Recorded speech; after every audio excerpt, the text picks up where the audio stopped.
फांसी हो या मौत, जहन में ये बात आते ही सब कुछ फीका पड़ जाता है, मानो जैसे अब कुछ नहीं रहा। आज हम आपको एक व्यक्ति की कहानी बताने जा रहे हैं, जो व्यक्ति को अगले दिन फांसी होने वाली होती है, लेकिन उस आदमी की अंतिम इच्छा सुन सबके मन में हैरानी होने लगती है। ये कहानी उत्तर प्रदेश के अलीगढ़ के हैं, जहाँ दो दोस्त होते हैं जिनका नाम सुबोध और प्रमोद होते हैं। दोनों ही एक साथ खाते पीते हैं और रहते हैं। समय के साथ दोनों एक ही कंपनी में काम करने लगते हैं। उसी कंपनी में एक लड़की होती है जिसका नाम वंदना होती है। वंदना धीरे धीरे सुबोध से दोस्ती करने लगती है और फिर दोनों एक साथ घूमना फिरना खाना पीना होने लगता है। दोनों एक दूसरे से काफ़ी करीब हो जाते हैं, या फिर ये कहे कि दोनों की दोस्ती इस हद तक आ पहुंची थी कि दोनों का प्यार और वो दोस्ती सबको नज़र आने लगी थी। एक दिन सुबोध का दोस्त प्रमोद सुबोध से कहता है कि यार उस लड़की से मेरी भी दोस्ती करा दे, लेकिन सुबोध इस बात से प्रमोद को साफ मना कर देता है। वो कहते हैं कि हम उस लड़की से तुम्हारी दोस्ती नहीं करवा सकता, चाहे जो भी हो जाए। प्रमोद सुबोध से काफ़ी नाराज़ हो जाता है और उसी समय से प्रमोद के मन में सुबोध के प्रति नफरत पैदा हो जाती है। पाकर प्रमोद उस लड़की के मना करने पर भी उस लड़की के साथ ज़बरदस्ती करता है, उसके साथ हर वो काम करता है जो आमतौर पर वो लड़की नहीं चाहती है। और ना सिर्फ वो गंदा काम करता है, बल्कि उस लड़की के गला दबाकर हत्या कर देता है और सुबोध के बेड पर जाकर सुला देता है। उसके बाद वो वहाँ से फरार हो जाता है और खुद पुलिस को इस बात की जानकारी भी देता है कि एक लड़की सुबोध के बेड पर ऐसी हालत में पड़ी हुई है। पुलिस को यह खबर पड़ते ही वहाँ मौके पर पहुँचती है और ठीक उसी समय सुबोध भी अपना कमरा में पहुँचता है। फिर क्या, सुबोध पुलिस के हत्थे चढ़ जाता है। पुलिस ने सुबोध को गिरफ्तार कर लेता है। सुबोध को कुछ समझ में नहीं आ रहा था कि ये सब क्या हो रहा है। पुलिस सुबोध की गिरफ्तारी करके जेल ले जाता है और फिर वहाँ पर तमाम तरह की चीज़ें होने लगती है। इस बीच लड़की का पोस्टमार्टम की रिपोर्ट भी आ जाती है और रिपोर्ट में ये साफ जाहिर होता है कि किसी ने पहले इसके साथ दुष्कर्म किया और फिर बड़े ही निर्मम तरीके से गला दबाकर हत्या कर दिया।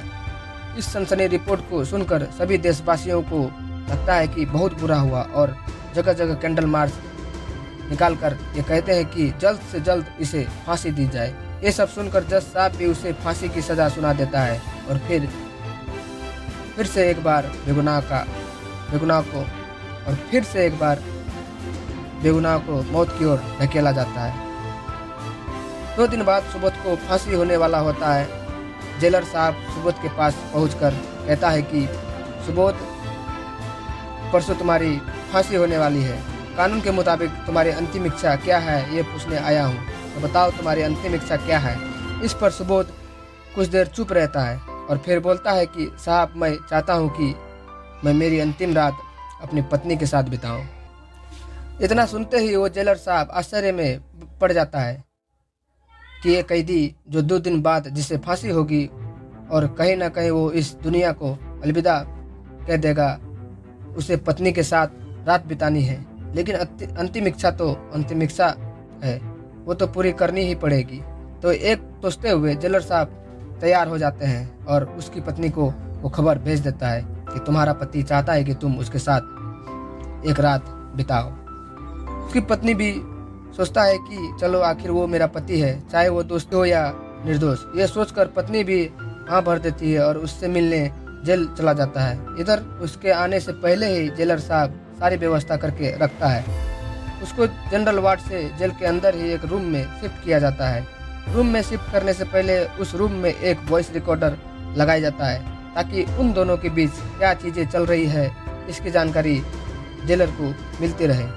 इसके साथ साथ उनके कमरे के बाहर 2 बॉडीगार्ड भी तैनात कर दिया जाता है।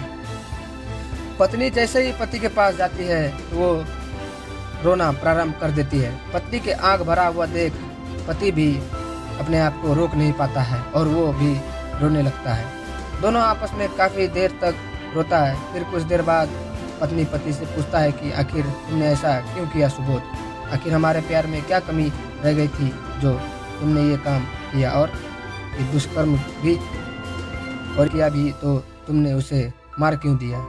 पत्नी बड़े ही सरसरी निगाहों से सुबोध से पूछ रहा था कि आखिर तुमने उसे मारा क्यों। सुबोध थोड़ी देर चुप रहता है और उसके बाद बोलना प्रारंभ करता है कि क्योंकि तुम जिस तरह का सोच रही हो और अदालत जिस जुर्म का सज़ा मुझे दे रहा है वो अपराध मैंने किया ही नहीं। यह भारत का कानून है, साक्ष्य और सबूत का बल पे किसी को सज़ा सुनाती है। यह बात सुनकर पत्नी बोला, आखिर क्या बात है, तुम मुझे वो बात बताओ। वो रूम में जो भी बात हो रही होती है वो जेलर साहब और उनका स्टाफ साफ साफ सुन रहा होता है। सुबोध बोलता है, जहाँ मैं पहले काम करता था वहाँ एक लड़की होती है ना, और वंदना से मैं दोस्ती कर बैठता हूँ। हम दोनों अच्छे दोस्त थे और कुछ नहीं। पत्नी पूछती है, फिर इसके बाद क्या हुआ? फिर सुबोध बोलता है कि वंदना एक दिन हमसे बोलता है कि वो मेरा रूम आना चाहती है, हमारे साथ खाना खाना चाहती है, और हम वंदना को बुला लेते हैं। और कहीं ना कहीं प्रमोद भी उस रूम में पहुंचा हुआ होता है और हम बाजार सब्जी लेने के लिए गए होते हैं। उस बीच प्रमोद उसके साथ क्या क्या किया नहीं किया इस बात पर मुझे कोई जानकारी नहीं है, लेकिन जब मैं सब्जी लेकर बाजार से घर लौटा तो देखता हूँ कि वंदना मेरे बेड पर मृत पड़ा हुआ रहता है और प्रमोद वहाँ से फरार रहता है। जब तक मैं कुछ सोच पाता समझ पाता तब तक वहाँ पुलिस आ जाती है और मुझे गिरफ्तार कर लेती है, बिना कुछ कहे बिना कुछ सुने, क्योंकि मौके वारदात पे वंदना का डेड बॉडी मिला था। इस बात को लेकर न्यायालय साक्ष्य कानून भी मेरी अगेंस्ट होती है और पुलिस हमें वहाँ से गिरफ्तार कर लेती है। इतना कहकर वो सिसक कर रोने लगता है। उसकी पत्नी भी रोने लगती है। दोनों काफ़ी देर तक रोते हैं और यहाँ तक कि उस रूम के बाहर जो बॉडीगार्ड खड़ा रहता है वो भी रोने लगता है। बाहर जो जेलर साहब उस बात को सुन रहे होते हैं वो भी अपने आप को नहीं रोक पाते हैं और उनके आंखों में भी आंसू आ जाते हैं। पूरा जेल का जो माहौल होता है वो पूरा गम में बदल जाता है। सुबोध अपनी हकीकत बताना प्रारंभ करता है कि भारत की कानून अंधा होता है और यही अंधा कानून की वजह से नहीं तो मेरा केस में पूरा छानबीन हुआ, ना ही कुछ हुआ और हमें काफ़ी फांसी दिया जाता है। तो कोई बात नहीं, इस जन्म में नहीं लेकिन अगले जन्म में तुम्हारा और हमारा मिलन फिर से होगा। जाओ, तुम्हारा वो 2 बेटे हैं, बेटों को अच्छे से देखना और अपने बेटे से हमारे जिक्र मत करना कि उसके पापा के साथ क्या हुआ था, क्योंकि आने वाले समय में इन दोनों के मन से कानून और प्रशासन का भरोसा ही टूट जाएगा। यह बोल के सुबोध फिर से रोने लगता है। उसकी पत्नी जाने के लिए जैसे कमरा से बाहर निकलती है वैसे ही वहाँ का नज़ारा देखती है। वहाँ वो 2 बॉडीगार्ड जेलर साहब सहित सब रो रहे होते हैं। जाते जाते सुबोध की पत्नी बार बार सुबोध को मुड़ कर देखती है और भाग कर सुबोध के पैर पर गिर कर कहता है कि आज हमारा ये आखिरी मिलन है और मैं चाहती हूँ कि मैं 1-2 मिनट और आपके साथ बिताऊं। जेलर भी इसकी अनुमति देता है कि ठीक है। फिर पत्नी 1-2 मिनट और उसके साथ बिताती है और कहती है कि पतिदेव अब मैं जाती हूँ, और पत्नी चली जाती है। लेकिन इसके बीच वो 4 दीवारे का लोग होते हैं जो ये कह रहे होते हैं कि आखिर आज फिर से एक निर्दोष को फांसी होने जा रही है, फिर एक निर्दोष का जान जा रहा है।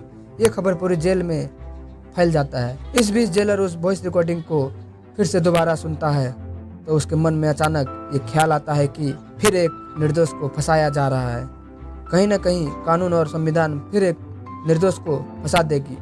परसों हो कि सुबोध को फांसी हो जाएगी तो मुझे कुछ ना कुछ करना चाहिए। अगर मेरे ड्यूटी के दौरान हम ऐसा नहीं कर पाए तो मेरा इस वर्दी में रहने ना रहने का कोई फ़ायदा नहीं है।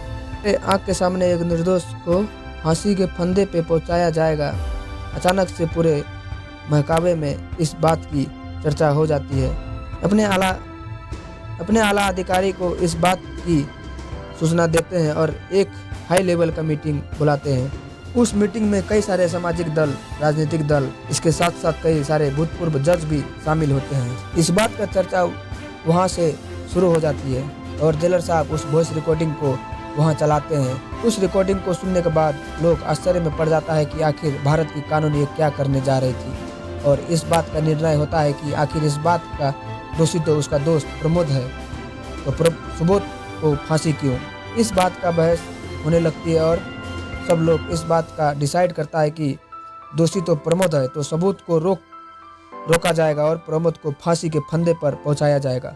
अगले दिन इस बात की सूचना सुबोध की घर जाती है। कहा जाता है कि तुम्हारे पति को बाइज्जत रिहा किया गया है।